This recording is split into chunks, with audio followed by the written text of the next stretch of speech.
Praise the lord అందరికీ బాగున్నారా అండి? క్రిస్మస్ హడావుడిలో ఉన్నారు కదా! షాపింగ్ అయిపోయిందా? దేవుని దగ్గర కనిపెడుతూ ఉన్నారా? ప్రతిరోజు ప్రార్థన చేసుకుంటున్నారా? ప్రతిరోజు వాక్యాన్ని చదువుకుంటున్నారా? లేదా బిజీ అయిపోయి దేవుని సన్నిధిని పక్కన పెట్టేశారా? ఒకవేళ అలాగైతే ప్రార్థన చేసుకోనండి. క్రిస్మస్ మంత్లో ఉన్నాం. క్రిస్మస్ మంత్కి ఒక పేరు ఏంటంటే ఆనందం మాసము అంటారు. ఎందుకని అంటే అంతా కూడా ఎక్కడ చూసినా సంబరాలు, సంతోషము, ఆనందం కనిపిస్తూ ఉంటుంది.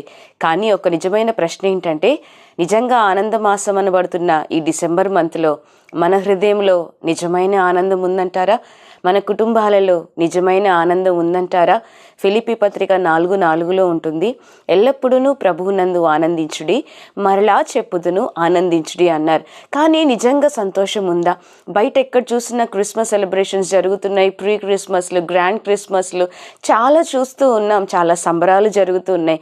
కానీ మనం అనుకుంటున్నాం, నా హృదయంలో మాత్రం ఈ సంతోషం లేదే, నా కుటుంబంలో మాత్రం ఈ సంబరం ఏమీ లేదే, మాకున్న శ్రమలతో బాధలతో ఇవేమీ లేవు కదా అనుకుంటున్నారేమో. కానీ దేవుని యందు మనం ఆనందించడం మనం నేర్చుకోవాలి. ఏది ఉన్నా లేకపోయినా దేవుడు అదే అంటారు కదా, పౌలు భక్తులు అంటారు, ఏమి ఉన్నను ఏమి లేకున్నను నేను దేవుని ఇచ్చిన దాని స్థితిని బట్టి నేను ఆనందిస్తున్నాను. కష్టంలో ఉండ నేను ఎరుగుదును, సంపన్న స్థితిలో నేను ఉండ ఎరుగుదును, ఏ స్థితిలో ఉన్నా కూడా సంతృప్తి కలిగి ఉండ నేను నేర్చుకుంటున్నానని ఫిలిప్పీ పత్రికలోనే మనం చూస్తాం.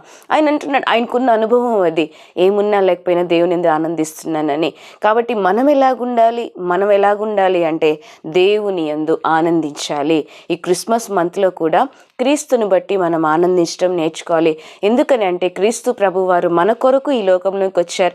మన కొరకు తన ప్రాణాన్ని పెట్టాలని తెలిసే ముందుగానే ఆయన ఈ లోకానికి వచ్చారు. తెలియకుండా ఏమి రాలేదు ప్రభువారు ఈ లోకంలో ఏమి చేయవలసినది అన్నీ ఎరిగిన వాడై ఈ లోకానికి వచ్చారు. ఎందుకోసం అంటే ప్రాణ బలి అయితేనే కానీ, ఆయన రక్తం చిందించబడితే కానీ మానవాళ్ళందరికీ కూడా రక్షణ రాదని, మనందరికీ రక్షణ తేవడానికి ఆయన ఈ లోకానికి సశరీరుడుగా ప్రభువారు దిగొచ్చారు. కనుక దానిని బట్టి మనం ఆనందించాలి. ప్రభువు మన కొరకు వచ్చారని, మన కొరకు మరణించారని, మన కొరకు మరలా అక్కడ స్థలం సిద్ధపరుస్తున్నారని ఎరిగిన వారమై ప్రభువునందు సంతోషించుదాం. నిజమైన క్రిస్మస్ని మన హృదయాలలో ఉంచుకుందాం. ప్రభువునందు ఎల్లప్పుడూ ప్రభువునందు ఆనందించి అన్న ఆ వాగ్దాన ప్రకారంగా మన హృదయాలలో దేవుని పట్లకున్న మన ఆనందాన్ని కలిగి ఉందాం. క్రీస్తుని బట్టి ఆనందించుదాం. అట్టి గొప్ప సంతోషమును, ఆనందమును చూస్తున్న మీ హృదయాలలో కూడా దేవుడు అనుగ్రహించునుగాక. అందరికీ happy Christmas. God bless you.